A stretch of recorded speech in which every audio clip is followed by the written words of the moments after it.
আমরা এখানে ঢুকে দিয়েছি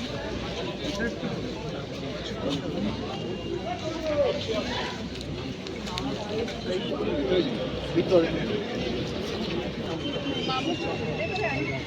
গাড়িতে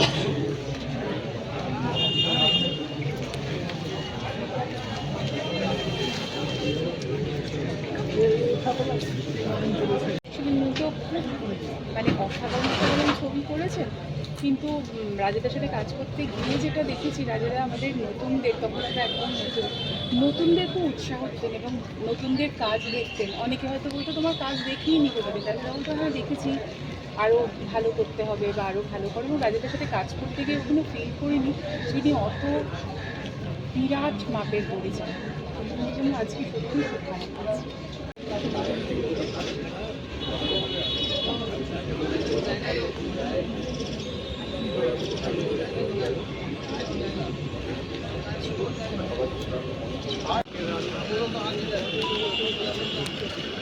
হ্যাঁ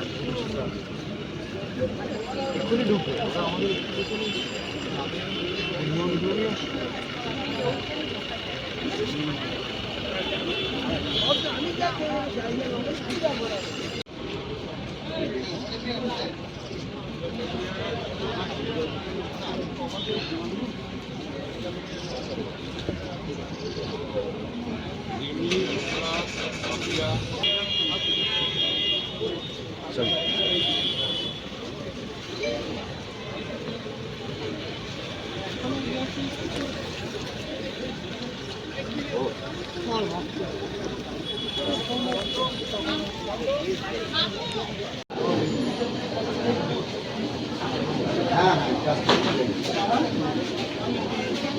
আমি এই সামনে আছি এতে এর মধ্যে ছিল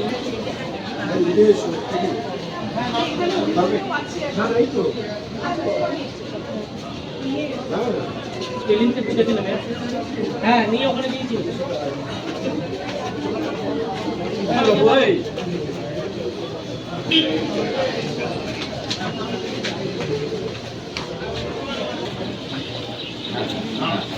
এসিটা করলেন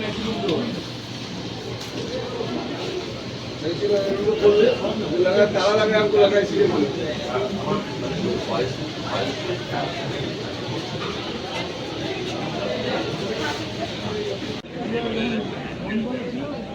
আমার নাম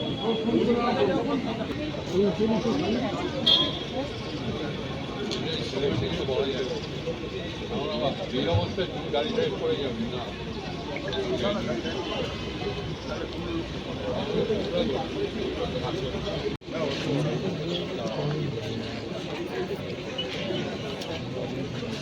তাহলে সেই বুঝে যেন নামায়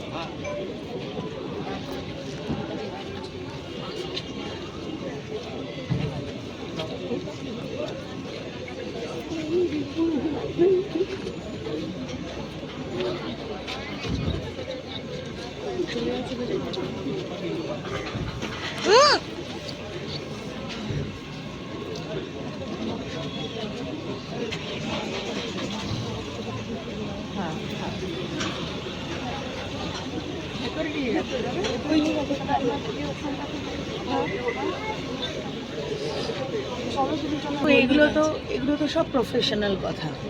আসলে ওনার সঙ্গে আমার অনেকটা জীবনের সময় জড়িয়ে আছে।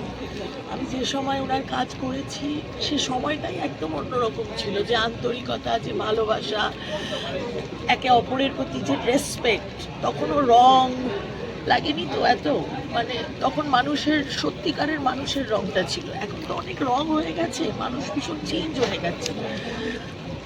এখন এই আন্তরিকতাটা আমি পাই না। আমার প্রথম ছবি অ্যাকচুয়ালি যেটাতে সবাই আমাকে ছবিতে চিনলো সেটা হচ্ছে তিন মূর্তি রাজা সেনের ছবি। ওই ছবিটা না আমি করতে চাইনি, কারণ ওই ছবিতে যে রোলটা ছিল, থ্যাংক ইউ, ওই ছবিতে যে থ্যাংক ইউ সো মাচ, এদের জন্য এখন আমরা সত্যি বেঁচে আছি, মানে এইসব দর্শকদের জন্য, নাহলে আমাদের ইন্ডাস্ট্রিটার খুব খারাপ অবস্থা। আমি সবাইকে বলি একটু একটু একে অপরের সঙ্গে মিলে থাকুন, এত এত বিভেদ বা এত আলাদা হয়ে থাকবে না। এনিওয়ে, যে কথাটা বলতে যাচ্ছিলাম, আমি ওই কাজটা করবো না, কারণ আমাদের ছোটবেলায় যেটা থাকে একটা ধারণা যে গ্ল্যামারাস রোল না করলে বুঝি ছবিতে কিছু দর পাওয়া যায় না। তো ওই ছবিটা আমার একটা মনোজ মিত্র আর সাবিত্রী চ্যাটার্জি কাজের লোকের রোল ছিল, তো আমি এটা করতে চাইনি। যদি এখন হলে লুফে নিতাম। রাজাদা নিজে আমার বাড়িতে এসে আমাকে বলেছে তুই আগে লিকার চা কর, তারপর তোর সঙ্গে সব কথা। আজকের দিনে রাজা সেনের মতো ন্যাশনাল অ্যাওয়ার্ড পাওয়া ডিরেক্টরের আমার মতন একজন সামান্য অভিনেত্রী বাড়িতে এসে একটা ছবিতে হ্যাঁ করানো, এটা তো আমার কাছে একটা বিরাট স্মৃতি, বিরাট পাওনা। এই মানুষগুলোকে আমি পেয়েছি, পাপিয়া দি, রাজাদার মেয়েরা, রাজাদা পারিবারিক সম্পর্ক, তারপরে কত কাজ করেছি রাজা সেনের সঙ্গে। রাজা সেন একটা অধ্যায় আমাদের বাংলা ইন্ডাস্ট্রি, যে অধ্যায়ের সঙ্গে জড়িত আছে শ্রদ্ধা, ভালোবাসা এবং আন্তরিকতা। সে মানুষগুলো একটা গোল্ডেন পিরিয়ডের মানুষ, এখন সব ফেক, নকল হয়ে যাচ্ছে।